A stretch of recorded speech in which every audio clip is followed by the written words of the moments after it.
I think it's about that time. So what I'm going to ask everyone to do first is Dr. Loarridge is traveling and on hotel Wi-Fi. So we're all going to keep our fingers crossed. But we can all just go ahead and turn off our cameras while he's presenting, and then we can come back and turn them back on for the question and answer section. So I'm Michelle Savilich. I realized the last time we did this, I never actually introduced myself. Matt's already raising a hand. Yes, Matt. Oh, nope. I just unmuted myself. Did you record yet, or is this pre-recording? It's automatic. I programmed it. Thank you. So I don't have to think about it. But yes, it is being recorded and transcribed so that we can put the recording on our website. So just everybody's aware. And so I'm Michelle. I started CIRCA. I've had this idea for a long time. So I just feel like this field, we're kind of scattered. We come together for our Fields of Conflict conference, and then we kind of go back to the corners of our world, and we don't really get a chance to interact, and programs are dwindling, and access for undergrads to figure out even how to get into this field is getting more and more limited. So I wanted to create a space where we could interact, talk, have a newsletter, have kind of these lectures, and just have some sort of community between these conferences. So right now we're kind of under the umbrella. My full-time job is Gulf Archaeology Research Institute, which is a nonprofit, and we're set up as a research department of that, but I am actively getting us our own nonprofit status, and we're going to be a little standalone nonprofit here in the next couple of months, so that we can write grants and do more fun things and hopefully have a bigger presence at conferences and things like that. So that's a little bit about me and a little bit about CIRCA. So let me introduce Dr. Loarridge. He is a graduate of the University of Glasgow's Center for Battlefield Archaeology, and he completed his PhD there as well. His thesis, which explored the creation and maintenance of community in Scottish military units during the First World War. I can't find my words today, sorry. And was supervised by Professor Pollard and Dr. McDonald. Following the completion, he has taught conflict archaeology at the University of Utrecht's summer school course, Battlefields Uncovered. And he's also been a finds officer for Waterloo Uncovered's archaeological surveys. And he's also affiliated with the University of Glasgow's International Summer School. So we are very excited to have him. And I'll remind everybody at the end of the talk too that our next lecture is going to be March 27th by Dr. Joe Ball on finding the battle dead of Roman warfare, which will be exciting. And again, we'll post all of these to the website. If you have questions, you're more than welcome to put them in the chat box now, and then we'll get to them at the end so that we're not jumping back and forth and interrupting. But if you can go ahead and you feel free to turn your cameras off and give yourself a mute so that we can all enjoy Dr. Loarridge's presentation. Thank you, Euan. Righto, let's see if we can get this to work. So it worked fine in the test check, which means it's inevitably going to go wrong. But here we go. And there we go. And now I should be able to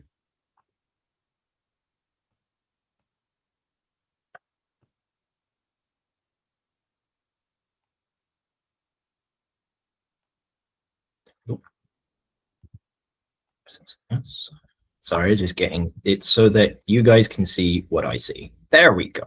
Fantastic. Okay. So when we were planning this this lecture series, and we were all kind of coming up for topics on what to present about, I did think to myself, I don't want to do toy soldiers. I did think to myself, I was like, I want to do something serious. I want to do something that's not just toys.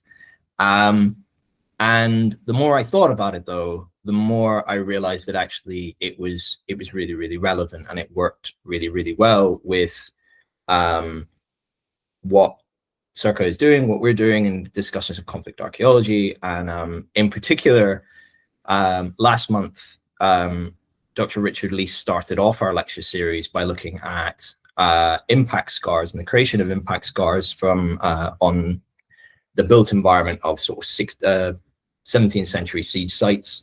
So something that is kind of classic siege archaeology. And I'm very thankful for that, because it's almost the exact opposite of what I'm now going to talk about. in that this presentation is the exact opposite end of the spectrum of what is conflict archaeology.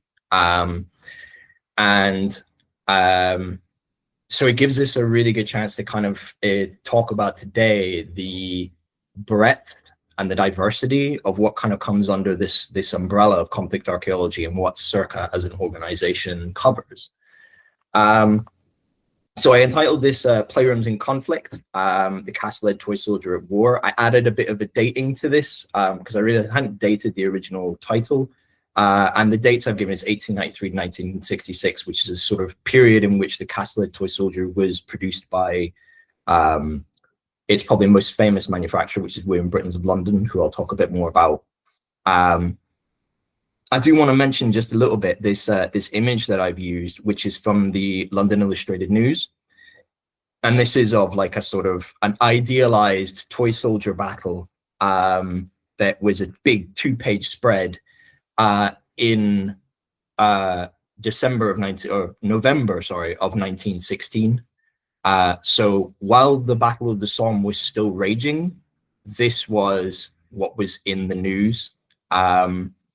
And I thought that was kind of interesting, of like this sort of connection between toy soldiers and conflict, because they are very explicitly connected. So to start with, let's see if I can, I can't seem to advance, but there we go, right.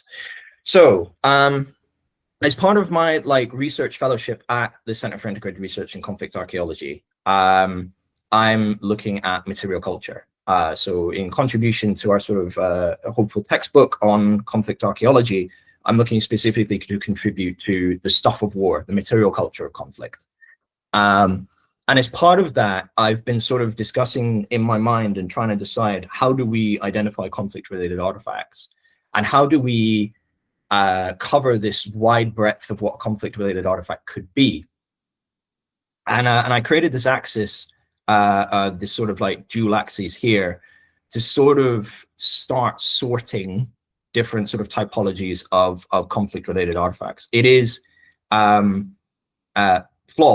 but useful nonetheless for this situation. If we compare, for example, again, going back to Rich's presentation from last month, the musket ball.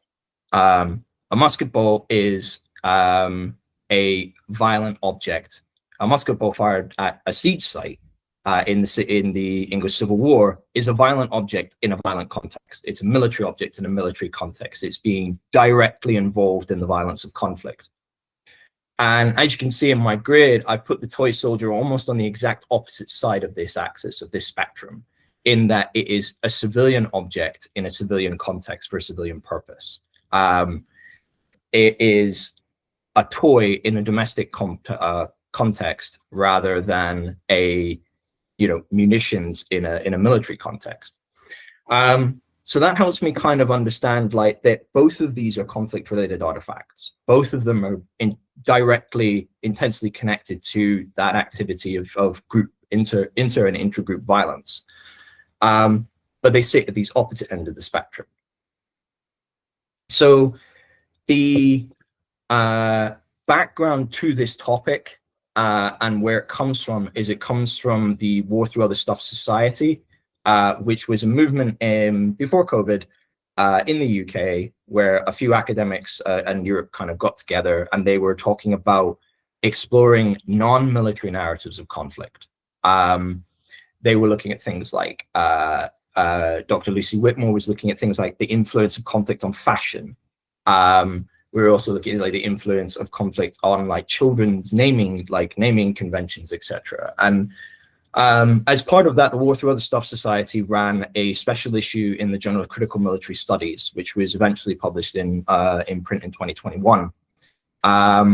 And I contributed a paper to that looking at toy soldiers as a non-military narrative of conflict, like a non-military narrative of conflict. And that has sort of then, over the last 5 years, continued to grow and continue to develop. I started using it as a way of teaching material culture at university when I was teaching undergraduates. I started using it in workshops, exploring conflict archaeology for Wardlow Uncovered's Battlefields Uncovered course, where we teach conflict archaeology. Vicky actually is here, so Vicky and I teach conflict archaeology for the Battlefields Uncovered course. And I've done a workshop where we've looked at toy soldier sets and the materiality of these and how they sort of interact with conflict.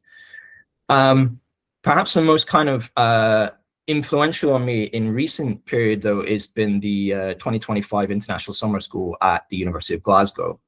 And I was really, really fortunate to have 4 really excellent students come to the University of Glasgow for 6 weeks to do an extended research project on toy soldiers and their connections to like war and society.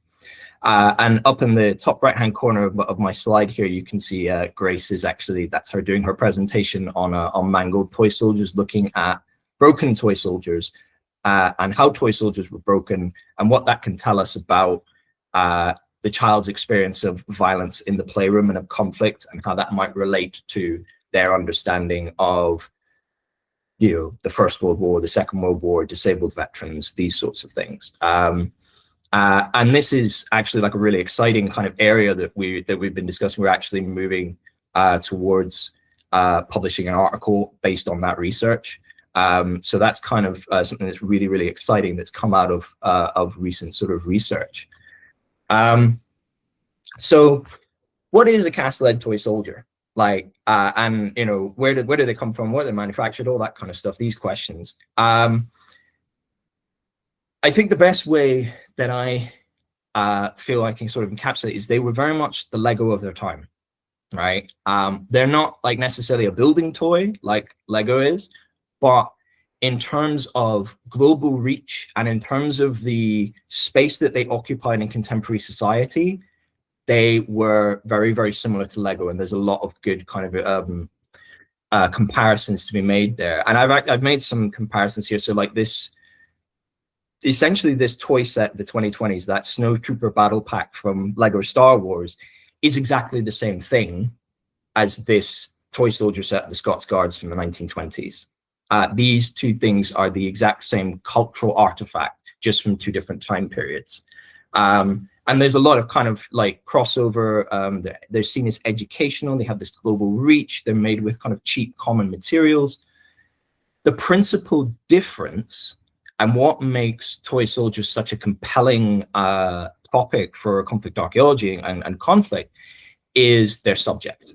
So a lot of toys, like sort of toy soldiers of the modern period, are fictional militaries. They focus on fantastical militaries or science fiction, whereas the toy soldiers that were produced in this period from the sort of late 19th to early 20th century explicitly reflected contemporary real-life military and therefore contemporary real-life conflict.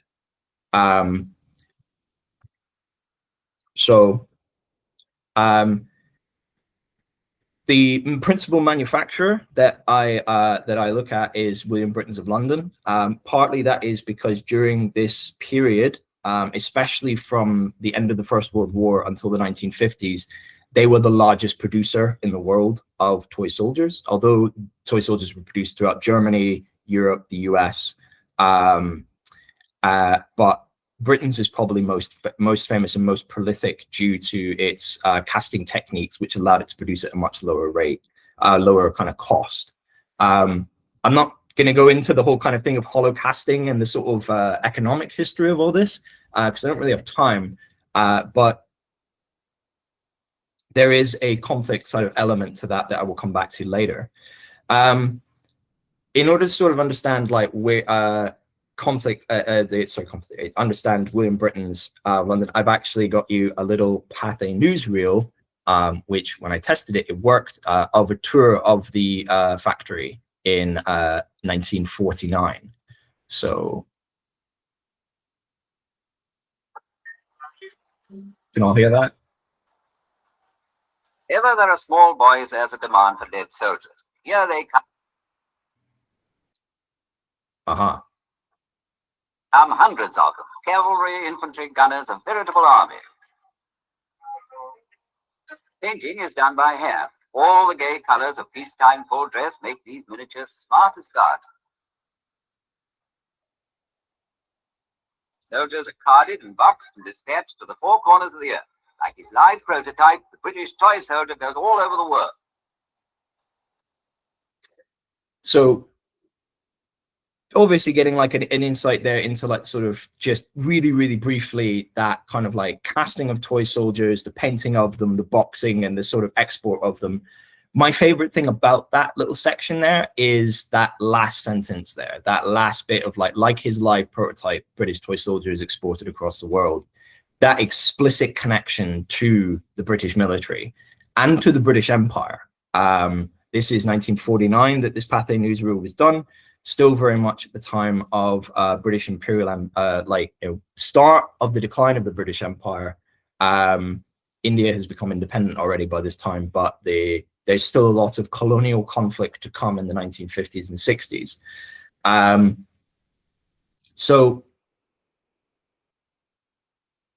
But really that explicit connection to the military and explicit connection to the soldier is kind of something that is not apparent as much in modern material. So how did you play with toy soldiers? So what I've included here is probably the most famous way and the sort of traditional way of playing with toy soldiers, which is to line them up and shoot them down with toy cannons. And there is essentially a series of rule sets that are produced for this actually by the science fiction author H.G. Wells, who famously wrote War of the Worlds. He wrote this book, Little Wars, which was sort of an effort to sort of codify how you might play with toy soldiers.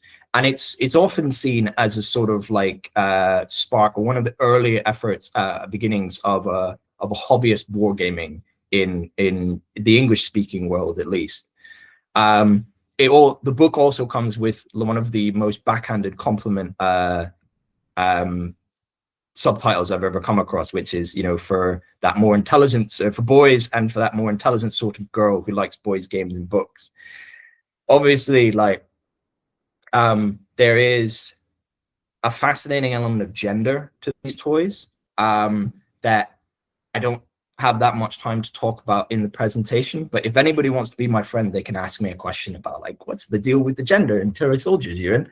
And I'll be like, well, so yeah. But what I have here is actually another little video for you, which is of one of the toy cannons that you would use, that was used to play with toy soldiers. You can actually see in this newspaper sort of drawing, you can actually see H.G. Wells here playing with that same type of cannon. And this is one of my it's modeled, and it's interesting as well, it's modeled on the 4.7-inch naval gun, which was used by the British military during the Second Boer War from 1899 to 1902. So even the cannons that they were using were modeled on contemporary military equipment. And I've got just a really short video here of one of my students actually test firing one of these in the class at the summer school. So it essentially uses a really kind of like basic spring-loaded kind of a mechanism to fire, and that is a little lead bullet, actually. A lot of toy soldiers actually play with like sort of shooting wooden bullets or dowels and that sort of thing, but you could and what I'd love to do is get in and do some studies on how much damage that causes to toy soldiers and that sort of stuff, which would be really interesting. But I haven't yet been able to kind of do some test firings on toy soldiers yet. So that is largely a kind of overview, really, really brief and kind of general overview of the toy soldier as it exists. And there's a lot more to this. There's a lot more into it in its cultural influence and the ubiquitousness in sort of like contemporary society.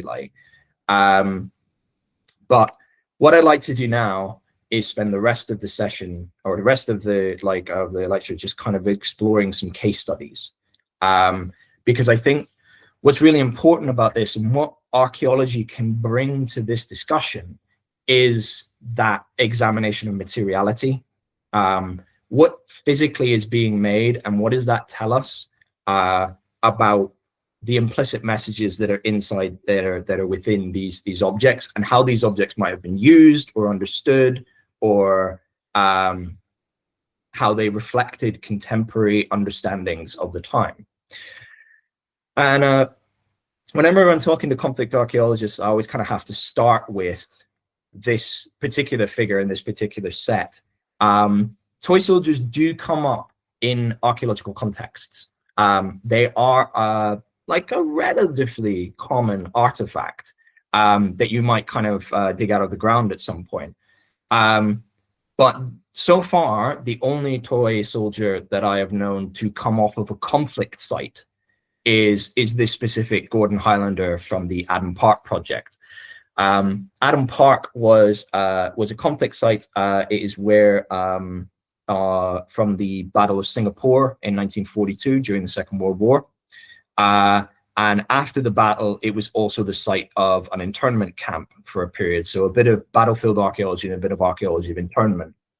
A unit of Gordon Highlanders were actually interned at Adam Park, but I highly doubt, as much as I love the idea of a Gordon Highlander kicking around Singapore in World War II with a box of toy soldiers in his knapsack, I think that's highly unlikely. What is more likely is that this toy is related to the residents of Adam Park, who were the families of colonial administration of the colony of Singapore by the British Empire. So actually, like, in a way, tying into a very different, a different type of conflict, in that this is potentially the conflict of oppression, and these are with, like, you look at the figures, the bright red coats, the kind of like ceremonial dress, the kilted Highlander, like all this kind of thing is a symbol of the British Empire and a symbol of British military might. And in the context of colonial Singapore, and this like colonial residency and all that sort of thing, as one of the students who was like examining this was asking, like, what might a Singaporean maid or a gardener think of this toy? And that's something I think that's really important with archaeology is that we start asking different questions from different perspectives. There's a possibility of looking at something from the perspective of people whose voices may not necessarily have been recorded in the sort of documentary evidence. The probably like most obvious set that I've ever come across that responds to conflict, and so much of toy soldiers respond directly to conflict. Every new conflict, every new sort of war that broke out, manufacturers would make new sets. When the Russo-Japanese War broke out in 1905, everybody made Russian and Japanese soldier sets to fight each other. If Britain's was still making toy soldiers for children these days, and if we were still playing with them, there would absolutely be sets of Russian and Ukrainian soldiers. And those would explicitly relate to the fighting going on in those areas. But this set is really, really interesting. And if you've seen me present at conferences, you'll probably have seen this come up because it's just so perfectly encapsulates so much of the direct responses that toy soldiers make to conflict. It was produced in 1939 until 1941. And if you can see in the bottom left-hand corner, the toy to be expected in great demand this Christmas, that is Christmas of 1939, was a home defense unit, complete with anti-aircraft guns, barrage balloons, Anderson shelters, and this set of air raid precautions, first aid and gas detection service. So these are members of the air raid precaution service who were specifically designed to deal with chemical warfare. And this set is responding to a very real fear in the UK at the start of the Second World War, which is the strategic bombing of civilian targets.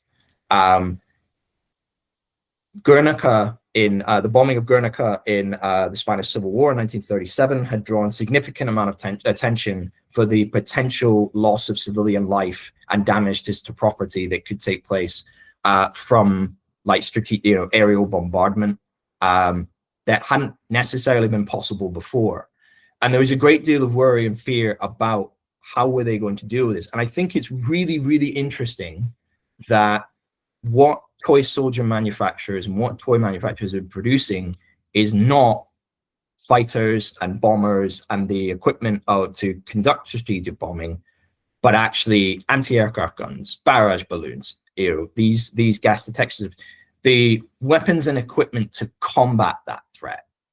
And I think that it's something that is clearly responding to that fear in society and to the events and the realities of conflict and war as it is going to be in 1939 and 1940.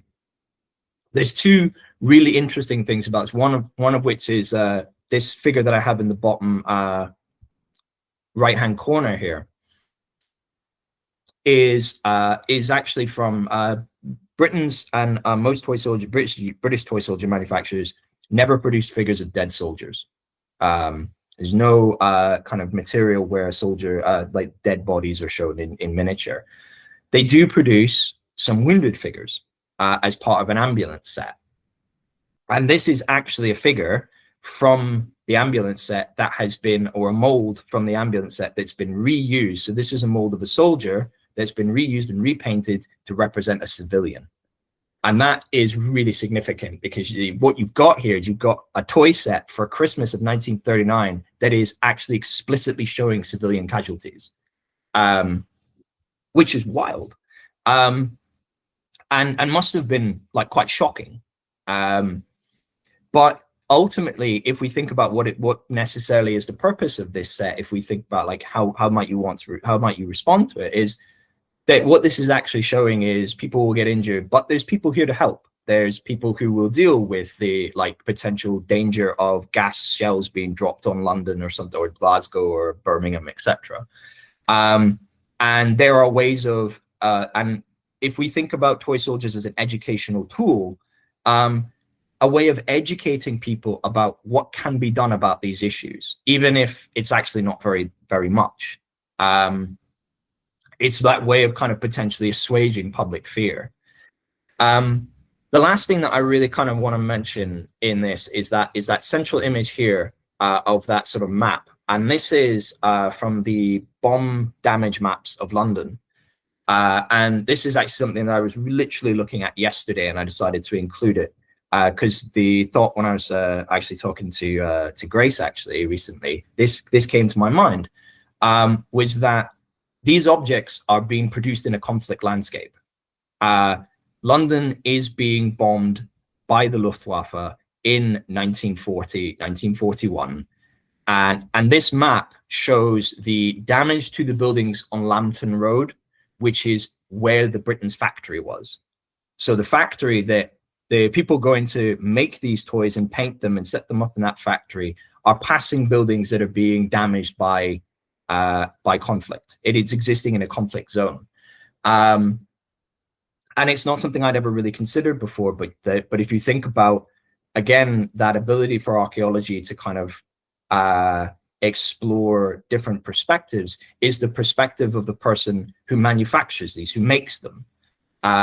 So these things this set is being made at a time when London is being bombed, and it's about how to deal with with strategic bombing. So there's just so much kind of like going on here in terms of responses to conflict and influence of conflict on children's toys, etc. And I'm gonna leave this because I could spend like 20 minutes talking about this set. There's just so much. It gives so much to it. But I want to jump on because I want to talk about racism and colonial and a bit more about colonial conflict. This particular set of Zulus produced from 1906 to 1966, I use this all the time in teaching because it is a very controversial set, but it also demonstrates something really, really interesting. One of my students in the International Summer School actually looked at the representation of the black male body in toy soldiers at this time in the material. And there is a great deal of like racism, minimalization, animalization, and sort of dehumanization of Black males in the toys produced in toy soldier form during this period. And I've actually, when I've been engaging with high school students over this, I've had like some students, like some people who have directly linked the messages in these sets to things like the Windrush scandal in the UK or the murder of George Floyd in the US. Because if we look at the way that these figures are being depicted with the sort of blackface and the kind of like caricature of Black males, it is presenting a very specific kind of view of Black Africans. What it also is worth really, and this set also kind of picks out something, is not just looking at how are the figures made and the figures themselves, but how they packaged. The boxes, in a way, that these toy soldiers come in are as important artifacts as the objects themselves. And I think this demonstrates it brilliantly with this Africa's Savage Warriors, and this concept of like presenting Black Africans as savage, presenting them as dangerous, violent. And these are the things that contribute to negative stereotyping, and they perpetuate these stereotyping in young children for the future. So if we think about a lot of the problems that modern society faces, is they have been perpetuated by these ideologies which have become were intrinsically part of toy manufacture in the early to mid 20th century. Staying with the idea of examining boxes, I've talked about this one before. I think this is another one of my kind of favorite examples of a toy soldier set and how it interacts with conflict is as propaganda weapons. So on the left-hand side here, you can see just this Lego Zelensky minifigure, which was actually produced by, I think it was a company called Megabricks or Megablocks, I can never remember. But they produced it around about the time of the Ukrainian invasion, Russian invasion of Ukraine, specifically to raise money for Ukrainian refugees. And they drew on the personality of the leader of Ukraine, President Zelensky. The set to the right-hand side, the toy soldier set, which is a set of Cameroonians from 1940, 1941. It's not really relevant what the set is in the box. It's the box itself, which is marked Churchill series. And it's part of, if you can see the top right-hand corner, a whole series of different boxes that were named after Ironside, Cunningham, Churchill, significant British military leaders in the Second World War. And these boxes were made specifically for the sale of British toy soldiers in the United States of America, pretty much from during the Second World War. These boxes and the Zelensky minifigure are doing the same thing. That connection, as I said, you know, the Lego of their time, the way that Lego inhabits our modern society, like has the same impact as toy soldiers at the time. These objects are doing the same thing. The same way that the Zelensky minifigure is obviously physically raising money, but it's also engendering support for the Ukrainian cause in Western countries, like the United States, like the UK, Europe, etc.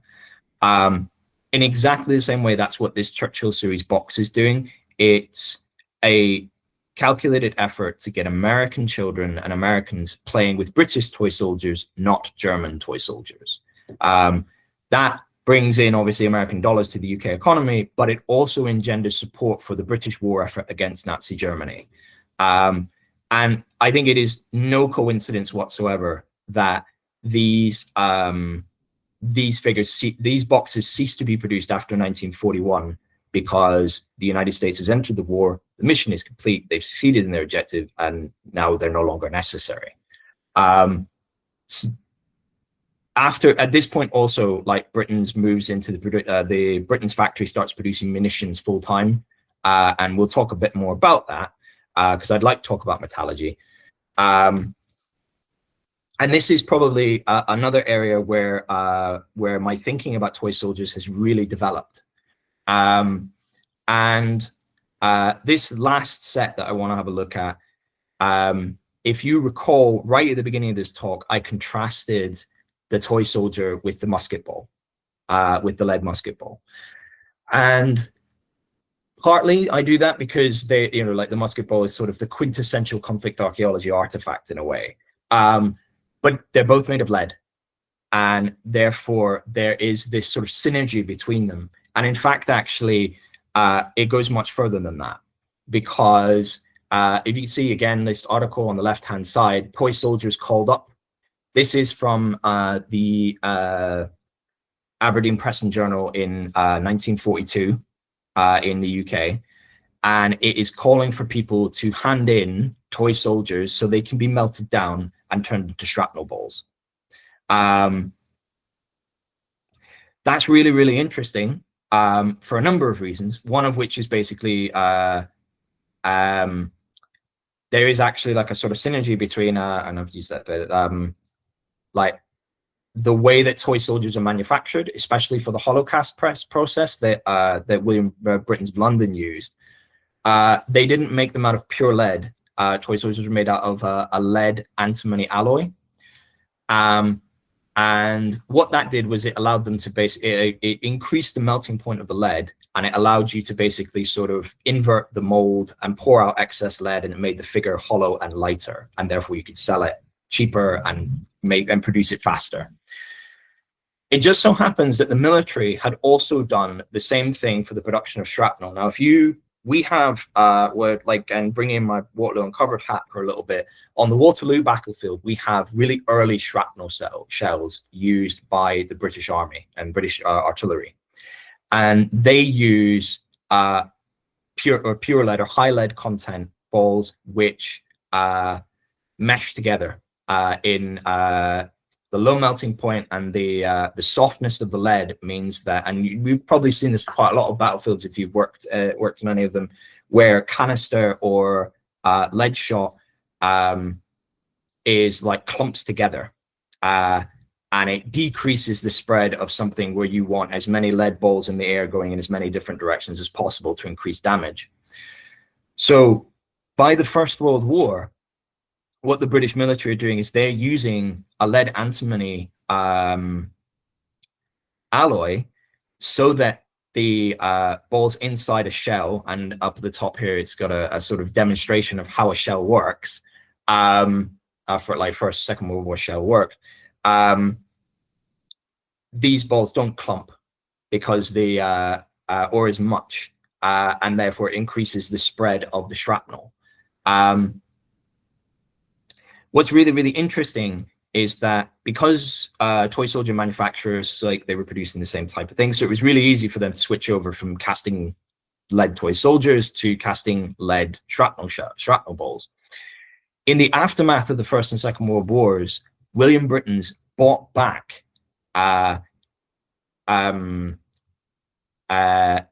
excess shrapnel balls from the British military.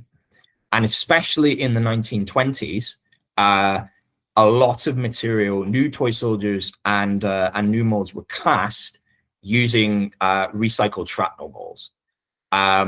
So actually what we've got going on, and this general purpose plow that I've kind of demonstrated here, is from that time period where it might well have been cast from excess shrapnel balls from the First World War. And I've kind of been aware of this, and I've often sort of demonstrated this as like a sort of a real swords into plowshare actual kind of thing going on in toy soldiers. But I now understand there's something like much more fundamental is going on, is that there's a process of recycling going on, where during wartime, and if I come to my conclusions, if we go back to that concept of the conflict-related artifact, right? And the musket ball as a violent artifact in a violent context, and the toy soldier as a civilian artifact in a non-violent context, there's a cycle going on. When wartime happens, the toy soldier is melted down and turned into munitions. And then when peacetime comes, those munitions are then melted back down again, turned back into things like toy soldiers. Now, it's not as clear cut as that, but that is happening. And that is presenting this fantastic problem and understanding of like, what is a conflict-related artifact?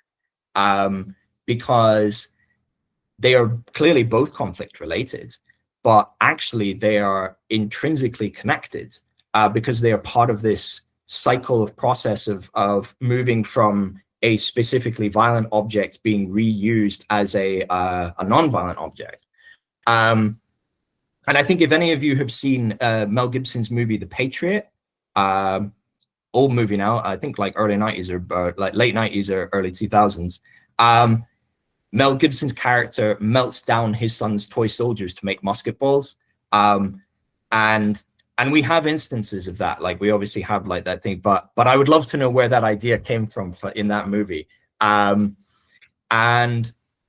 what it leaves me thinking in terms of like lead and materiality is actually thinking about the metal itself. So not just the object, but where does the metal come from?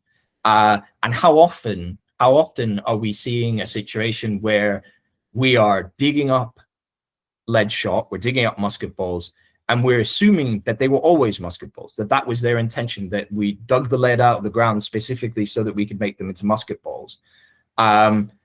But actually, it probably was a multitude of potential things, including, you know, like lead lining for guttering, etc., or any of these other kind of like non-military contexts. So actually, in a way, almost like starting to think of the lead itself as conflict-related in a way. So I think really to sort of conclude this sort of presentation here is this sort of like, are toy soldiers conflict-related objects? Absolutely. But what they demonstrate is actually something really fundamental about conflict archaeology, which is how conflict, war, violence, etc., pervades almost all aspects of the human experience. It is evident in, and in this presentation, what really is clear is that the archaeology of play, that experience of play, is significantly impacted by conflict and interrelated with war and violence. And if that's the case, then so are almost any other form of human activity that you can think of. And if we think about what is the value, what is the purpose of conflict archaeology, is understanding this. It's understanding that that process, that part of the human experience that is inevitably connected to violence, inevitably connected to conflict, and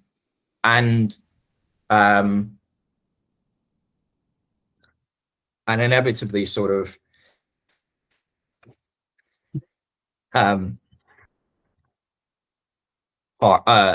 fundamentally important to understand and process. So yeah, thank you very much. I'm happy to take any questions on all of that. Thank you so much, Euan. That was fascinating. Both you and our last presentation, Richard, just looking at those overlooked aspects of conflict and some non-traditional conflict items. I love that we can bring that broader context to conflict archaeology and raise awareness about it. So, all right, I know we're gonna have the first question. Go ahead. Hi, you guys probably know me. Hi, Euan. Great presentation. Absolutely great presentation. A couple of comments and suggestions. Okay, let's go to canister shot. Canister shot is a long-range anti-personnel weapon. It's a tin can filled with musket balls. You would fire it not at the enemy, but about 75 yards in front of the enemy and skip it off the ground. So it would burst and spread as it went through. And as a result, canister shot will take many deformed different shapes and even fuse together.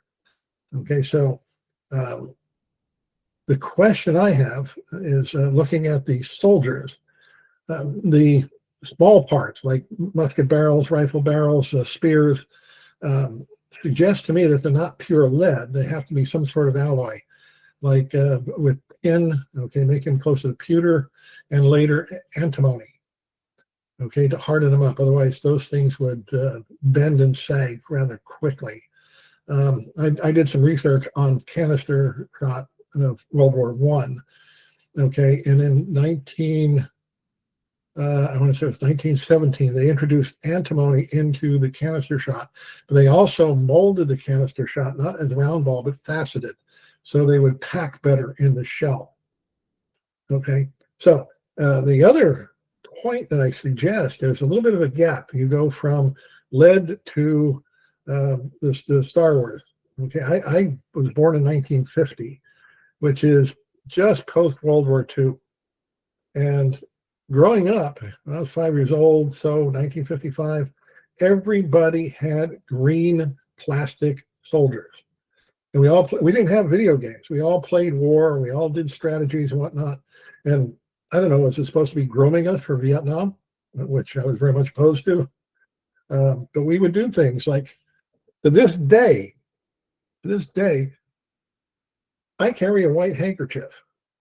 Okay, why? Because we carried them when we were kids, but you unfold these and put 4 pieces of string on them and tie it to a soldier, you got a perfect parachute.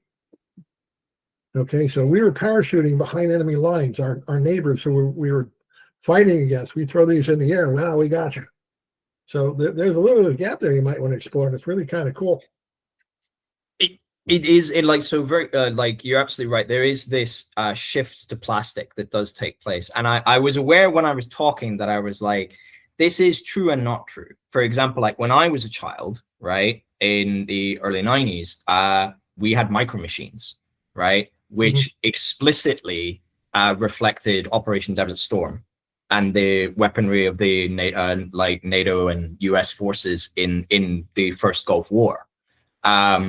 So it's not like those things don't exist, and weren't thinking, and definitely there is this shift to plastic that takes place in the 1950s. So William Britten's Blood actually acquired a plastic like producing company in the 1950s, and they continue to produce. You guys will probably be really aware of them. Do you remember those sort of plastic American Civil War figures with the solid green metal base? Are produced by the same company.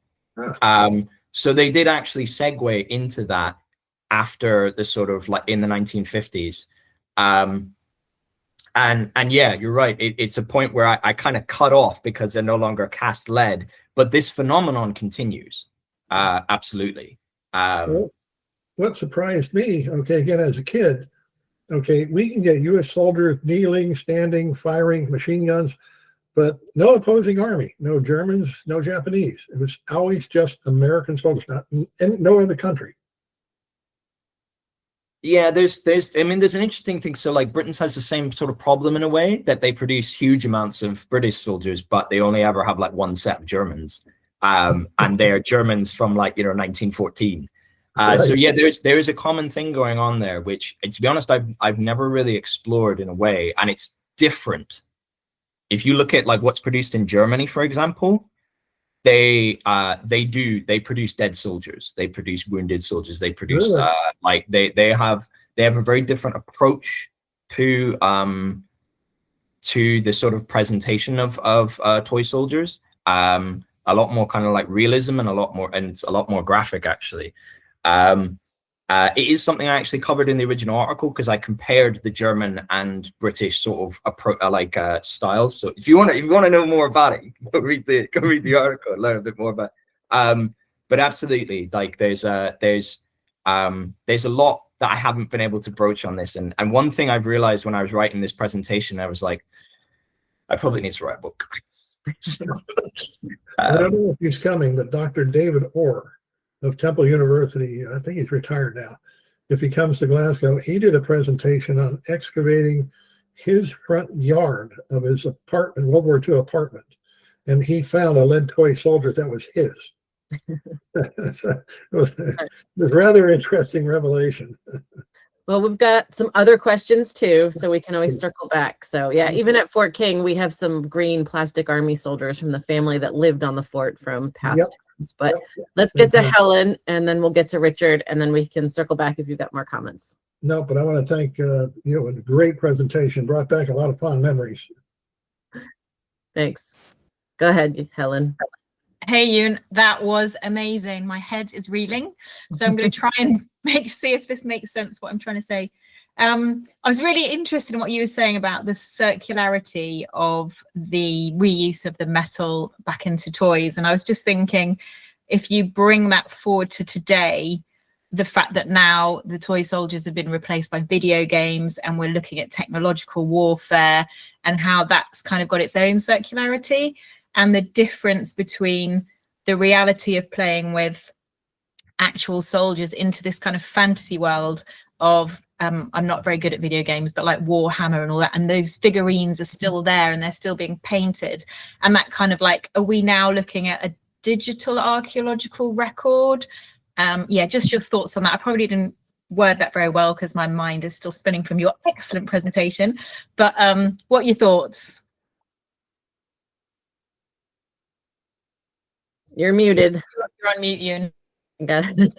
Unmute myself. Yeah, this is actually something that Richard and I have talked about. That sort of like, you know, digital conflict and like digital landscapes, which is really, really interesting. I think actually that whole concept of the and it's sad that Grace isn't here anymore. I think she had to duck off. But that's actually what we're looking at. Is we're looking at what is the reality of play with toy soldiers, and there is that fantasy that is in the lack of death, right? There's this great guy who's writing in like the sort of 60s about his toy soldier collection, where like headless toy soldiers marched back out of the hospital to go back into the battle, like because there's this sort of omnipotence of and it's the same you would think maybe in like video games where you can always just respawn or play another game, and like death loses that finality. That seems to be something that's really, really common in fantastical play, but actually in the same way as maybe like video games, the violence that is evident in and like the damage that happens to some of these toy soldiers is brutal. You know, like you saw a little bit actually of that damaged toy soldier missing the head, missing the legs. Like the damage when you hit a toy soldier with a a lead bullet is quite severe. So there is this violence that exists in play, but I think where we're potentially kind of getting to is this concept of like the consequences of that violence are sort of sometimes are removed or avoided. That's definitely something that we're kind of exploring exactly on that thing. So I'm glad that you're interested. All right, maybe you've got Richard, then a couple other questions after Richard. So great presentation, Euan. Thank you very much. Particularly, I love the information about the workers making the toy soldiers effectively being in a conflict zone, being bombed during the process of making them. That's incredible. I don't know where I got this question from, but hey, Euan, what's the deal with gender in Playrooms and toy soldiers? I'm glad you asked. It's great that you picked up that idea of that exact thing, of this taking place in a conflict landscape, because there's a lot of things. There are sets of female soldiers, right? Which I have explored in the past, and if I had like an hour to do this presentation, they would absolutely have been in there. But I think in the sort of like what I would really like to pick up on is that in the documentary evidence, these are very much masculine objects, right? But I wonder if like anybody noticed when we had that really, really short video of the factory tour, did you notice who was casting, who was painting, who was storing, who was boxing, all these things? These objects, especially in the late 40s, are made almost entirely by women. And to the point, actually, it's something else I'd really like to explore, because there's a bunch of evidence of like women sculptors as well. And it's got me kind of thinking, like, yes, from a documentary perspective, if we're looking at the sort of way these are understood, way thought about, and the end user, they might be quite masculine, kind of like boy artifacts.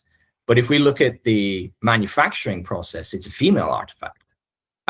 Because it's, you know, like, it's made almost entirely by women. And that I find really interesting, of like that ability of archaeologists to problematize these views that we have of things and give us this different approach.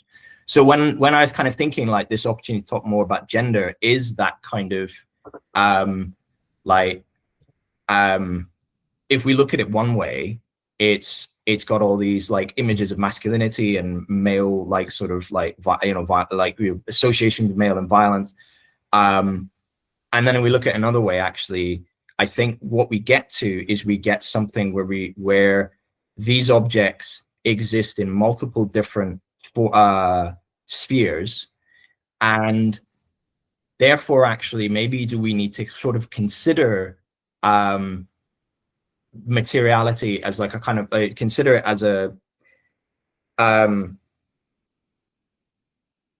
crossing all these different boundaries. So these, like, we might say, yeah, these things are gendered, but they're only gendered from a certain perspective, and in other perspectives they're not. And actually, if we look at the totality of it all, it crosses a much broader section of society. And something else I haven't really talked about, but is clear in the H.G. Wells, and Helen brought up, like, you know, wargaming and stuff like that, is the adult side of this. They're not just children's toys. There's a huge adult collector market for them. You know, H.G. Wells is wargaming with people like Churchill and C.P. Trevelyan and stuff like that in his 30s. Like, you know, there's a story of like one of the guys coming to H.G. Wells's house, and the then Secretary of War lying on the ground picking off toy soldiers with a toy cannon. So there's this interaction with this material that is of a really broad section of society in different ways, depending on how you look at them. Cool. I can see also, like, Clem, do you wanna jump in? You had your hand up. Yes, sorry, just unmuted. Yeah, that was really interesting. Like, I know we've spoken about this kind of stuff on Waterloo Uncovered stuff, but I don't know if you've ever got a chance to read my essay that I sent you. But yeah, there's lots of the same kind of areas like that I was talking about, and that, like, obviously I came to it from the how these things are produced point of view, because I was doing like an applied arts thing. But like I work in the production of this kind of stuff. Like there is lead casting, you know, pewter casting still going on. It's much more like specialist nowadays. It's like a lot of stuff I make is for collector's model car kits and that kind of stuff. But like, I love the stuff about your the cycle of the like the reusing of them, because I mean that is one of the reasons why pewter casting is still used, because you don't get wasted casts. Like I do resin casting as well, and if it goes wrong, it's done, you know, because that's an epoxy resin, it cures kind of thing, and it's done. But lead ones, you can always remelt all your flash. You don't have stock problems. Like literally what's happening with the War Office and Britain's with that thing with the pewter balls, like is that kind of thing. Like if you cast a load of stuff to sell and it doesn't sell, it's not a problem, you can remelt it. Whereas resin, if you did that, if you stocked up on it, you could bankrupt yourself, kind of thing. Like it's got other advantages, it's very cheap and that, but yeah, it isn't reusable in the same way. And like where things have moved on to plastic, stuff is like, yeah. But lots of things people have mentioned, like about the digging stuff up in the garden, toy soldier. Like I'm somebody that after the army returned to my hometown, like I've ended up doing gardening rounds and like gardening jobs for my mum, and as well as, you know, I'm on the south coast of England, so as well as finding bullets that are around from when the Second World War was going on and that, and that people keep, like, you also find mangled toy soldiers, like, you know, the lawnmower's been over a few times and stuff, and I found ones that were mine when I was a kid, you know, like I had a particular bag of they were very cheap, but they were Japanese Imperial Infantry, like like orange plastic. And yeah, I find them all quite mangled up, and I wonder how much of it was me and how much of it has been the player kind of stuff. But the games did used to be about smashing the things up, like, and I remember using metal figures because you could like shoot flammable stuff at them and melt them and stuff like that. Like as a kid, it's quite yeah, like yeah, very quite an emotive kind of thing. I've found something else I'd like to share with you. At one point, I found there was an exhibition using a lot of old, like they're not Britain's ones, but they're contemporary kind of thing. And the artist has actually used like he's juxtapositioned, I suppose you call it, the kind of, because the mold making process and making of toy soldiers also makes them kind of, they're often a bit malformed and mangled, especially if they've been recast kind of stuff. And he's actually put that with the illustrations that were done by one of the officers that was working on, like, you know, the army doctors that was working on plastic surgery and that. And he you know, did illustrations of the wounded soldiers, you know, when they were trying to reconstruct their faces and stuff, like records of the wounds, and he's put those like next to each other with these like toy soldiers where they've got like the mold line going down the middle of the face and stuff. He's put that with the guys that have got, like, you know, they've had a bullet wound in the face and they've had to be like, you know, reconstructed kind of stuff, like, and then sort of sewn up down the middle, and he's put them together. It's I'll have to share that with you at some point. Yeah, that's I've got it.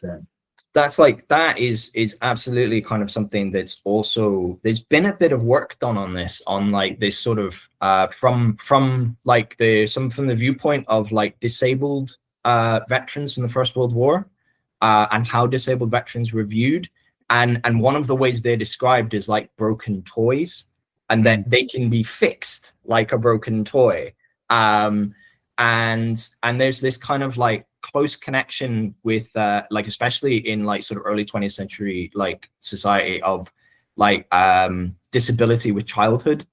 And actually there's one of the other artifacts I would really like to have included in this, but I didn't have time, was actually one of the toy cannons is made, and it's based on an 18-inch howitzer from the First World War.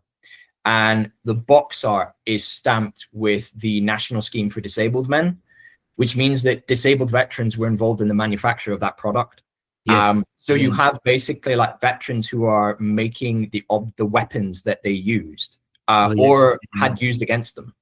Well, yeah, and I mean that's kind of the situation I find myself in as a veteran now, working in that kind of stuff. It's been interesting, and like the things about how those toy soldiers are kind of used for training, or kind of like establishing that role in society, almost kind of stuff, is I guess a link to the kind of gender thing, that like they were seen as kind of instructional things as well. Like I know H.G. Wells himself was kind of warning, wasn't he? Like I remember the intro of that book is about like he thinks all the kings and emperors and generals should be locked up and allowed to play this game instead of doing real war. Like some of it is kind of instructional. Like I mean, I remember talking about those cannons that you're saying about that fire.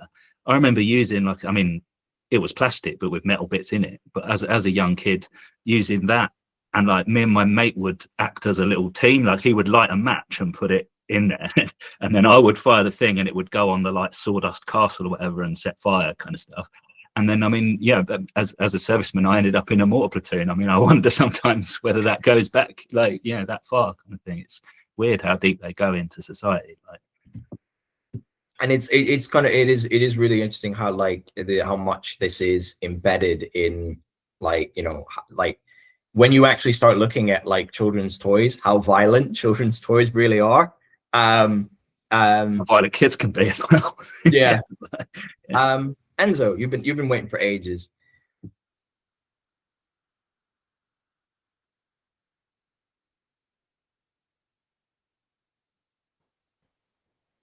You hear me okay? Sorry about that. I'm at work right now. But so first things first, I'm gonna ask. Well, other people already answered my question, really, but I am gonna ask this one question. Was there ever a toy that like William Brennan released that was very problematic, and like veterans did not agree with it when it came out? You did mention that some of the veterans worked on toys that would help with their veteran association, but was there a toy that like was too much for them that like brought back bad memories? So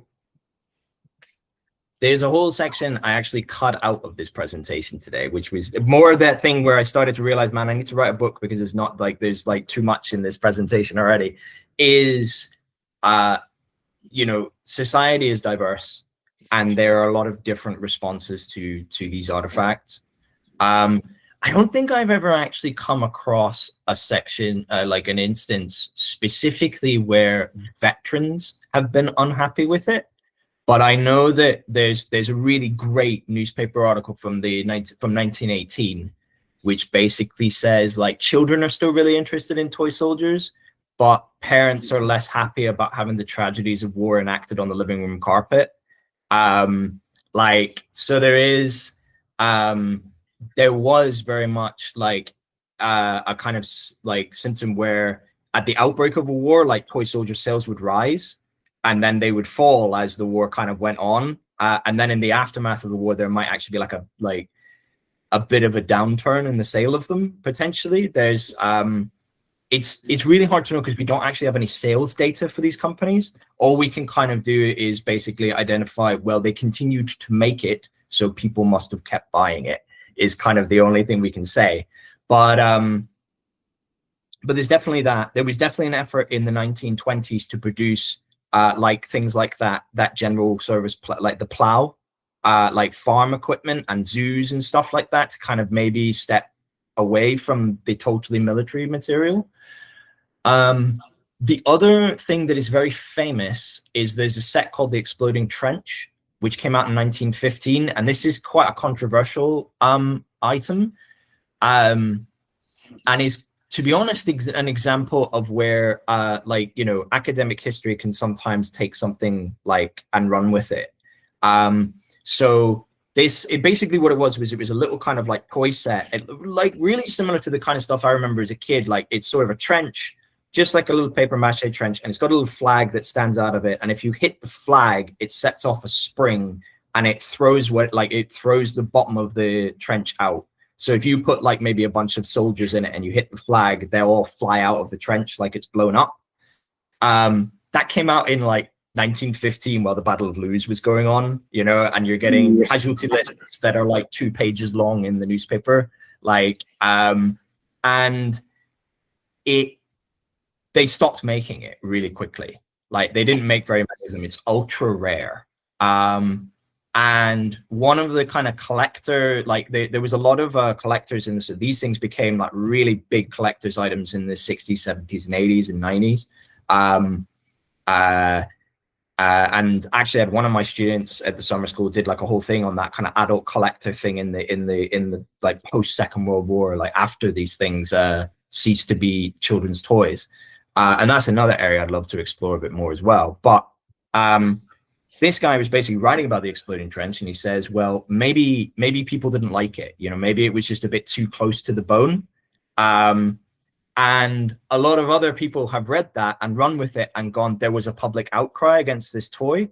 I've never found any evidence for that whatsoever. The only newspaper article I've ever found about the Exploding Trench was actually from Christmas 1917, where they're still selling it. So that actually makes me think that maybe there wasn't a public outcry. Maybe it was just a not very good toy. Maybe it didn't work very well. There's a lot of other potential reasons. Like, so I think really the answer to that question is that diversity. There's diverse responses in society. Some people like them, some people don't like them, and that very military connection to them does make them controversial. Absolutely, that is true. Okay.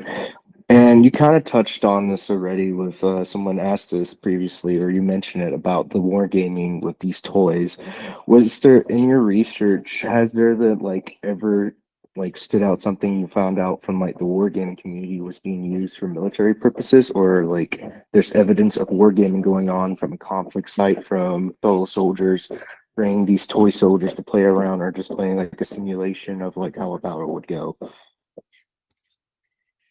I mean, H.G. Wells does include a whole thing about Kriegspiel, which is ultimately like that is essentially like that German idea basically of like, you know, the military using miniatures to war game, and the British military still does it today. Like they still will war game with and create miniature modeling and stuff like that. Like that was something actually like one of the guys I know, like that was still part of his officer training, was to go make a model of something.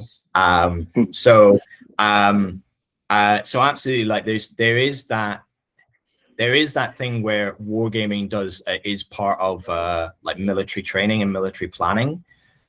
I don't think that, I mean, maybe I think there's a part of me where I'm maybe remembering there's a sort of thing about like, there's not something like where the military put in a large order and bought like, you know, 10,000 of these things and used them or something like that. You know, like there's nothing that, you know, there's no lovely smoking gun like that. What actually there is it is quite a close connection to the Boy Scouts movement. So at Scouts movement, actually, the timing at which Little Wars comes out is 1913. So it's only about 6 or 7 years, like not, you know, five years after the foundation of the Boy Scouts movement. And it is believed that basically the target audience maybe for that was organizations like the Boy Scouts or like the Hitler Youth, and other kind of like, you know, young military like young militaristic cadet organizations. So there is that element potentially, in the terms of like, is the military using this? Unless Clem's jumping in to tell me that there is, I haven't come across it, but definitely for like for cadets and Boy Scouts and stuff like that, there is actually. Yeah, certainly, and the Boys Brigade were a more militarized version of the Boy Scouts, and that, wasn't it? But there is like way up the class scale, but there is Louis, one of the Louis, 14th, I think. He was trained like with past silver toy soldiers in tactics and stuff, you know. So like, yes, so if we step outside of the UK and we step outside of the 20th century for a moment, there absolutely is. In fact, actually, pretty much what really kicks off toy soldiers as like a kind of artifact, like very much in Europe, is Frederick the Great, who was like he was really into this kind of stuff, and he fostered a lot of the sort of early German manufacturers produced things for Frederick the Great. Yeah, they were flat, weren't they? Flat. Flat toy soldiers and stuff like that. And you're right, Louis the 16th had like a whole army in silver, which is quite well known. But it was, and if we're talking like melting down things and conflict, is that after during the French Revolution, his collection of silver toy soldiers were all melted down. Yeah, he had to melt some down to pay for real war, didn't he? Yeah. So good. Thank you. No, that's all my questions.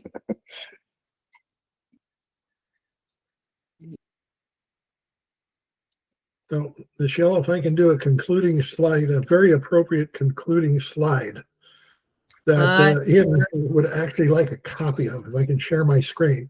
Hold on, I think I have to add you permissions. I have to make you a co-host. Give me a second. Okay, so Euan, in 2018, 2019, I was in a team of archaeologists excavating the Battle of Nations, the 1813 Napoleonic battlefield with Dr. Adrian Manzi. And Dr. Adrian Manzi is a gamer. Okay, so toy soldiers, lead soldiers are still alive today. Let me share my screen where it's, there we go. Okay, do we have... No, we're not seeing it. Okay, you should see it now. Nope. How about now? Nope. Oh, I got to do allow. Oh, okay. Okay, can you see my screen? It says you are presenting, so say show my screen anyway, I guess. Okay, these are actual artifacts. Can you see that? No, it's saying show my screen anyway or stop presenting. All right, so how do I get this? It says stop sharing. You're sharing in Yeah, Fire. I think you're not sharing the right window. So if you go back to stop sharing and share again, and select the one of the it'll come up with an image that you want, the image that you want to show. Select that one when you're selecting which window or which tab to show us. You didn't like your whole browser.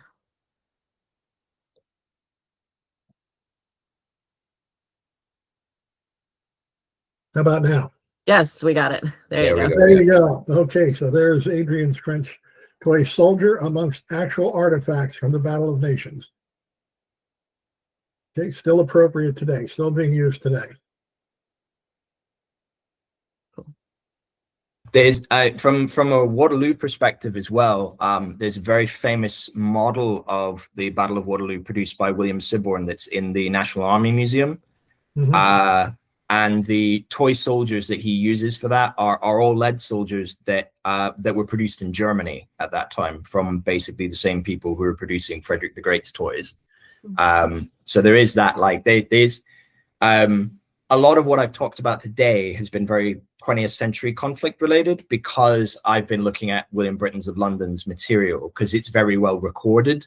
But this, like, toys and cast lead toys, toy soldiers in lead actually go back much further into the 19th and 17th centuries. Like, so there's a few things like that, but it's, I did actually at one point try and get a project off the ground where I could go and look at some 19th century toy soldiers. But it was like, when I wrote to the National Museum of Ireland and went, can I access 2,000 boxes of lead toy soldiers? They didn't reply to me, and I don't know why. If you go to Leipzig, okay, the Denkmal, which was constructed in 1813 to commemorate the battle. I'm sorry, not 1913, to commemorate the battle. They have several dioramas with tons of probably lead toy soldiers, representing both the French and the Austrians and the Swedes and the Brits, etc. I have pictures of them if you ever need them. Just let me know. Sounds like a great conversation in Glasgow in Yes, September. yes. Over a pint or two. Yep. So it's a good time to plug too that if everybody is interested in going to the next Fields of Conflict, which Euan is co-hosting, abstracts are due soon. Yes, they are indeed. The deadline is the 31st of March. Okay. So you got a month. So yeah, and the conference is taking place in the first weekend of September. So the 4th, 5th, and 6th of September in Glasgow this year. So My paper's already been submitted. Abstract. Abstract, yeah. Well, do we have any other questions or comments, thoughts? Well, that was a wonderful, thought-provoking presentation. Thank you so much, Euan.